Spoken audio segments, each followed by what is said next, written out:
नमस्कार, मैं हूं प्रभाकर मणि तिवारी। आप देख रहे हैं मेरा खास कार्यक्रम पॉलिटिक्स विद प्रभाकर।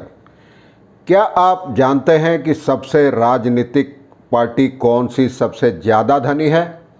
जाहिर है आपको पता होगा, ज़्यादातर लोगों को पता होगा कि वो बीजेपी है। 7 वर्षों से सत्ता में है, कई राज्यों में सरकारें हैं, उसे चंदा भी ज़्यादा मिलता रहा है।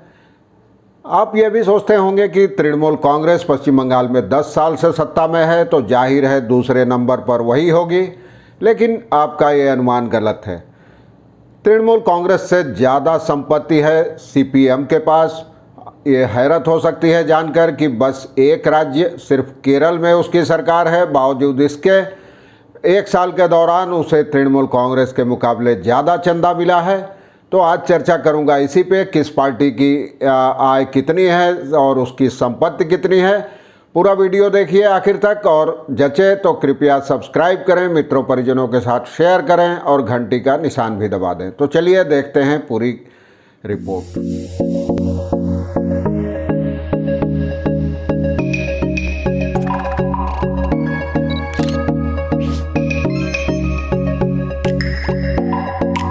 और विधायकों की तादाद के मुकाबले तृणमूल कांग्रेस यानी टीएमसी सीपीआईएम से बहुत आगे है। और लेकिन अगर पार्टी की आय की बात करें राजनीतिक दल के हिसाब से, तो तृणमूल से सीपीएम आगे है। यह सुनकर हैरत हो सकती है, क्योंकि कभी केरल, पश्चिम बंगाल और त्रिपुरा में सीपीएम की सरकारें थी, लेकिन अब सिर्फ केरल में उसकी सरकार बची है। तृणमूल कांग्रेस भी केवल पश्चिम बंगाल में ही सत्ता में है, लेकिन पश्चिम बंगाल इन दोनों राज्यों के मुकाबले काफ़ी बड़ा है। विधानसभा के सदस्यों की तादाद भी ज़्यादा है और सांसद की तादाद भी ज़्यादा है। लेकिन अब हर साल चुनाव आयोग के पास राजनीतिक दलों को अपने आय व्यय का लेखा जोखा देना पड़ता है।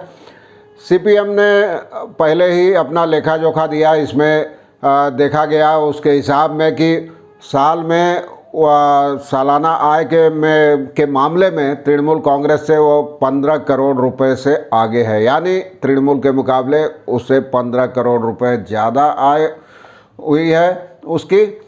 और तृणमूल कांग्रेस ने इस साल 18 जनवरी को जो चुनाव आयोग के पास अपना हिसाब किताब जमा किया, उसमें देखा गया है कि वर्ष 2019-2020 वित्त वर्ष के दौरान उसे 143 करोड़ 67 लाख रुपए की आय हुई है।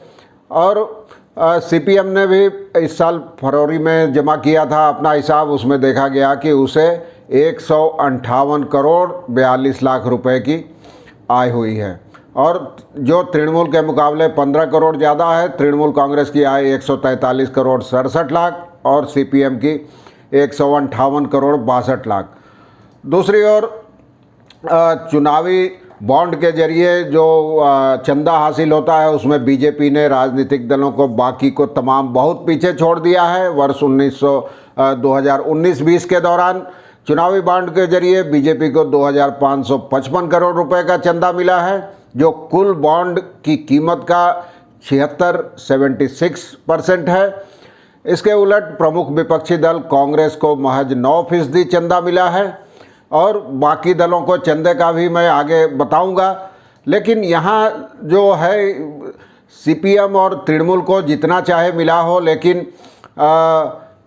बाकी तमाम राजनीतिक दलों की जितनी आय हुई है वर्ष 2019 और 20 के दौरान, उसके दोगुने से भी ज़्यादा आय अकेले बीजेपी की हुई है। बीजेपी की इस दौरान यानी वर्ष 2019-20 में बीजेपी की आय रही 3623 करोड़ रुपए।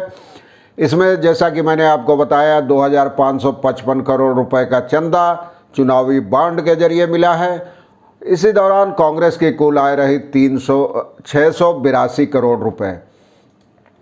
तो काफ़ी इधर बढ़ा है, सबकी आय बढ़ी है। और अस्थाई संपत्ति का कोई जिक्र नहीं है। जो तृणमूल और कांग्रेस सीपीएम ने हिसाब जमा किया है, बाज़ार में भी इनके पैसे लगे हैं। और आयोग की ऑडिट रिपोर्ट के मुताबिक सीपीएम की संपत्ति बढ़कर अब 569 करोड़ रुपए पहुंच गई है, जबकि टीएमसी की संपत्ति इसके आधी से भी कम है। उसकी संपत्ति का कुल परिमाण है 247 करोड़ रुपए और 72 करोड़ रुपए सीपीएम पर कर्ज है, जबकि तृणमूल पर 1 करोड़ रुपए का ही कर्ज है। हालांकि जो इससे पहले 2019 में 31 मार्च को जो हिसाब किताब जमा किया था सीपीएम ने, उसमें कहा गया था कि उसके पास 510 करोड़ रुपए की संपत्ति है लगभग, यानी एक साल में उसकी संपत्ति में 58 करोड़ रुपए का इजाफा हुआ है। दूसरी ओर 2018-19 वित्त वर्ष के दौरान तृणमूल कांग्रेस ने 210 करोड़ 19 लाख की संपत्ति का खुलासा किया था। उसके बाद एक साल में उसकी संपत्ति 37 करोड़ रुपए बढ़ी है। हालांकि इसी दौरान सीपीएम ने वार्षिक रोजगार जो सालाना आय होती है उसमें भी काफ़ी पीछे छोड़ा है, जैसा कि मैंने आपको बताया। लेकिन बीजेपी इस मामले में सबसे आगे है। वर्ष 2019-20 के दौरान उसकी आय थी 3,623 करोड़ रुपए और साल के आखिर में उसकी संपत्ति थी 4,849 करोड़ रुपए। इस दौरान कांग्रेस की संपत्ति रही 588 करोड़ रुपए, जो सीपीएम से सामान्य ज़्यादा है। और आप जानते हैं चुनावी बॉन्ड, केंद्र सरकार ने वित्त विधेयक 2017 में चुनावी बॉन्ड शुरू करने का ऐलान किया था। एसबीआई की ओर से जारी ये बॉन्ड ब्याज मुक्त होते हैं। इन बॉन्ड को खरीदने वालों को 15 दिन के भीतर अपनी मनपसंद राजनीतिक पार्टी को चंदा देना पड़ता है और राजनीतिक पार्टी अपने खाते से उस बॉन्ड को कैश करा लेती है। हालांकि चुनावी बॉन्ड्स पर शुरू से ही ट्रांसपेरेंसी यानी पारदर्शिता को लेकर सवाल खड़े होते रहे हैं, विवाद होते रहे हैं।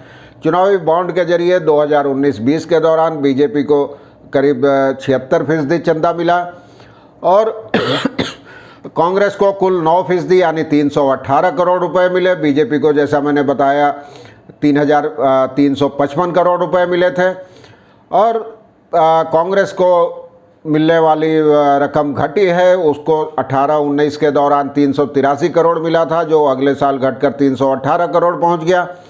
अब इससे साफ है कि लोग कांग्रेस को चंदा देने से बच रहे हैं।